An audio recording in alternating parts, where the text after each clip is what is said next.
Happy to see you in another video. I've been missing you guys for a long time. Here we go. Guys, let me start by asking you a question. Just imagine you throwing some stuff on a government official, be it a district collector or even a councillor of your city, to express your anger. At bare minimum, you'll be jailed and will face the consequences. I am here to present a historic story but a lifetime experience. This story happened in a remote village in 1960, and it were first generation PUC qualified 6 youngsters. When they passed the PUC exams, not just Tamilnadu, entire India was suffering due to joblessness and poverty. They couldn't find a job even after 2 years of completing their education. Due to poverty, they had to walk kilometers to pursue education. In spite of all their efforts, they couldn't find a job. This created frustration in them. In this situation, they heard that the chief minister who had visited their taluk was about to pass by the village. Immediately, these youngsters gathered and took a collective decision. It was to throw cow dung on chief minister's cart and express their anger. As planned, they waited for the chief minister's cart.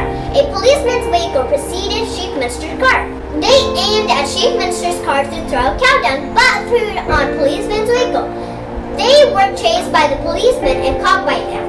Looking at the happening, chief minister instructed the policeman not to beat the youngsters but to interrogate them calmly.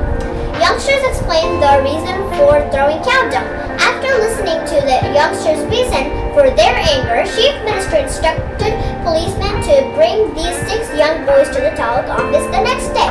These words of chief minister created fear within these boys. The boys requested the chief minister to pardon, apologize by kneeling in front of chief minister. But chief minister refused to hear what the boys pleaded, got into his car and moved away. It was an era when people were scared of policemen because until a few years ago, English policemen ill-treated people. So people were scared and threatened to see policemen. These young boys spent their night with fear. All 6 boys were presented in front of chief minister. Chief minister knew all these 6 boys belonged to the same village. He instructed the official to assign proper duties to each one of these boys and place them in different locations. As their togetherness can create further problems in the near future, the young boys' eyes were filled with tears, with joy when they heard the news that they will be given a job. Officials at the minister's office stood astonished to hear and see minister's decision about these 6 boys. Remote village that I just spoke about, where their event took place, is situated at Ramanathapuram district's Mudugalattu taluk's Medakodabulu village. Another youngster from Ramanathapuram worked as an engineer under the CM. He surprised the CM in many occasions. At one instance, CM was very worried about solving the water scarcity of Vellore, and he asked the young engineer from Ramanathapuram to come up with some plan. He personally visited Vellore as a resolution for water crisis, decided to get water from Ambur.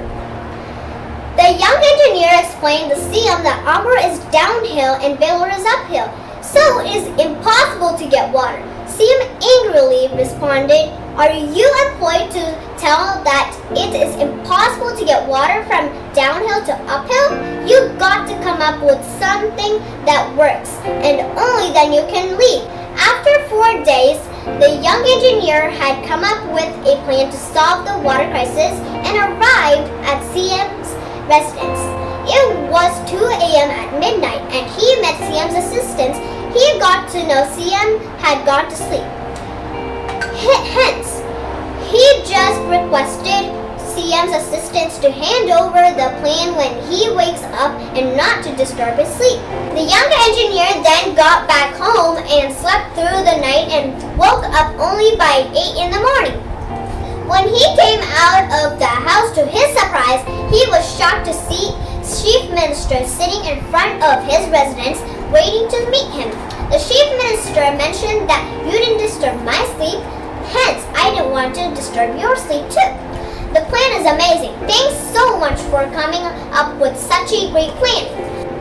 The young engineer was touched by the occasion and response he got from the chief minister. The young engineer is none other than our beloved former President Dr. Abdul Kalam.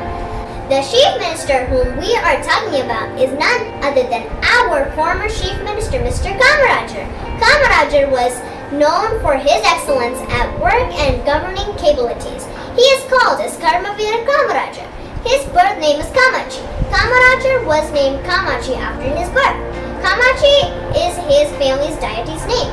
He was born to Kumarasamy Nadar and Sivagami Amal at Vidanagar on 15 July 1903. Not many are aware that he had a sister by the name Nagaman. Kamaraj lost his father at a very young age. He had to discontinue his studies in grade 6. He started working in his uncle's cloak shop. Since then, he learned lessons of life. At the age of 16, he joined the Congress Party and started to serve the people. Due to his big sacrifices and very hard-working nature, he turned to be the Chief Minister of Tamilnadu in 1954. In his 9 years tenure as Chief Minister, Kamaraj had achieved many things. Some of his best accomplishments are as below: free afternoon meals, free books and uniforms, Navally coal scheme, Paramore railway coach manufacturing industry, Tirshi Bal heavy electricals, metro paper industry, metro canal planning, Kaveri Delta development planning, and many more planning. Do you know why Kamaraj didn't get married? None of the people had the boldness to ask this question to Kamaraj. Once Queen of England had come over for a trip to India, she had then asked Kamaraj why didn't he get married. He had no second thought. Spontaneously, he said, "When my people aren't married due to poverty, how will I get married? It is a custom that sisters should first get married and then brothers should get married. There cannot be another person to see his country as his home and people of the country as his family members. Let us praise Kamaraj and celebrate him by remembering his contributions. Pride of our nation.